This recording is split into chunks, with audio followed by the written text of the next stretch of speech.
Good afternoon. First of all, it's a beautiful day here in Los Angeles. We've finally got sun. We've gotten beyond the June gloom that we talk about here. This is a very, very exciting moment for us, this being our 35th business anniversary. 15 years ago, almost 15 years ago, we were very proud to say that we initiated the first cosmetic service website on the Internet, and I think we're doing something here that's kind of pioneering in terms of showing you a trail, a business trail, to making some sense out of the social media. This is a very heady topic, obviously. This has a lot of complexity. This is a brand new frontier. And it's a frontier which is going to perhaps make you even more locked in, if you will, to some of your consultants, advisors that are working with you, and they'll have also locked them in together. Okay. Well, why should you get your news about this social media issue from Patients Unlimited? I think there's many of you out there that from across the country that maybe have not worked with us. So I'm going to do just a little information about us that perhaps will support why we feel we're qualified to provide this information to you.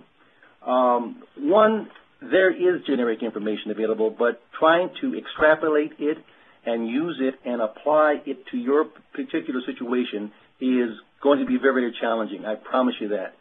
The biggest thing is we want to provide is save you some time and also save you the expense, not just in money, but save you the expense of not making mistakes at making social media happen. This is a rage right now, and it's rolling very, very fast. Things are changing by the half week. We used to say by the year, by the month, and by the week. Now we're down to the half week.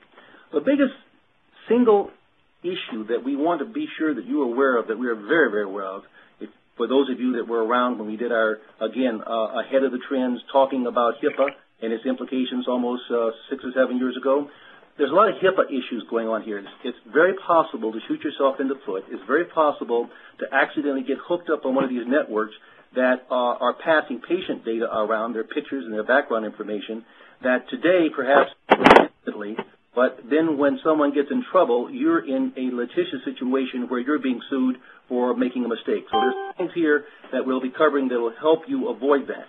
The other issue that I think makes us particularly qualified is because we've been doing major marketing plans now for a quarter of a century for cosmetic specialties, we know the ins and outs of your business. We know how your computers work. We know how your staff works. We know how the Internet works. So you can have an integrated solution and get the tools you need. So really, what is social media? You know, what is this all about? This words popped up in our vocabulary, and we want to put some bounds on some boundaries on it. Well, obviously it's Facebook. Obviously it's Twitter. Obviously it's MySpace. But it's also your website. If your website has any degree of interactivity where people can give you information and you can give them back information or download information, it's basically social media. Google's Picasa, their photo sharing system, where you can actually create little clusters of photographs, before and after photographs, and be able to submit those to your friends and relatives, and for some of our clients who are using it for business purposes. That's also social media. And if you've used Picasa, you know it has an ability to make things private or not private, or public or not public. Any patient-hosted online educational webinar that we're doing, as an example, at Spence now, they're entertaining having a patient sponsor an online educational webinar with a group of 4, 5, or 6 people where they're actually sharing it around with friends. So back to our session objectives. I'm certain that many of you, like myself, concluded when we heard about all of this stuff going on, we said, look, I don't want to get involved with more work. I don't want to get involved with blogging, or even for that matter, microblogging. I don't want to have my personal information going through the World Wide Web, this super information highway, and before you know it, all this information is being data banked and maybe backfires against me. So our objectives are really to show you how to set up your, and if you notice that word business profile is really what we'll be talking about. And we'll be limiting it to really business profile for actually Facebook. But we'll be talking about that. There are 2 important options we'll be also showing you that how you can use this social media to promote and advertise your practice without diving in deep and, again, going deeper than you want to go into. Now, here's something that's probably hard to perhaps conceive or really put it all together. But we're also going to be talking and introducing you to the concept that this social media is a new way to supercharge the search engine optimization results of your website. You can take the attitude that what you're going to do is kind of wait and see. Let's see what's going to happen. I'll make some decision if I'm going to get involved or not get involved. Well, unfortunately, for those that want to wait, you've heard the word squatters. There are people that are out there squatting, or that is obtaining key names, key search phrases, key elements that would allow you to be found on the Internet, which for many of our practices now accounts for 35 to 50% of every new patient they see. And once they're there first, that land is gone forever. So what do you do to get started? Well, we've got to register. Well, that's not really a very difficult process, it turns out.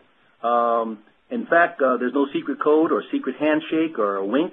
All you need to do is put twitter.com in or facebook.com, and boom, you're there. So let's do that. Let's go to Twitter. Here's what you're faced with. No pun intended. Here's what you see. You see a sign-in sheet, and you want to have a username, and you want to have a password. I want you to start really with one page for now, and just kind of work your way through how to get it optimized and working for you. You want to also many of you have multiple websites, and that represent different aspects of your practice. So which website address are you going to use? Now I'm saying these are things you want to think about before you go and fill out the form, because these are questions you're going to be asked. You want to look at some business location information. You know, where are you located? What best describes you in terms of where you are? You want to have a mission statement, or we all call it a bio. Kind of a Facebook page, and there's some basic questions that are going to be asked. And there's going to be, when you get to this point, this particular box is an important box. And what it does, it presents you an opportunity to categorize yourself. And again, we believe that this list is going to grow. We believe this list is going to grow. But for most of you, you're going to put yourself in the category of health and beauty. Lou, would that be the best one for them? Yes. Of all of the categories presently available for 99% of the people that are online right now, health and beauty is the best category. We, for this particular illustration, chose professional service. We would like to have something more specific than that, but at this time, there is not anything more specific. So here we are right now. We're faced with, let's see what we can do with this.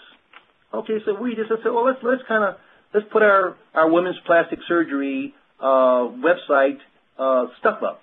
So we put a little bio, as I mentioned before. Let me see if I can get here. Excuse me.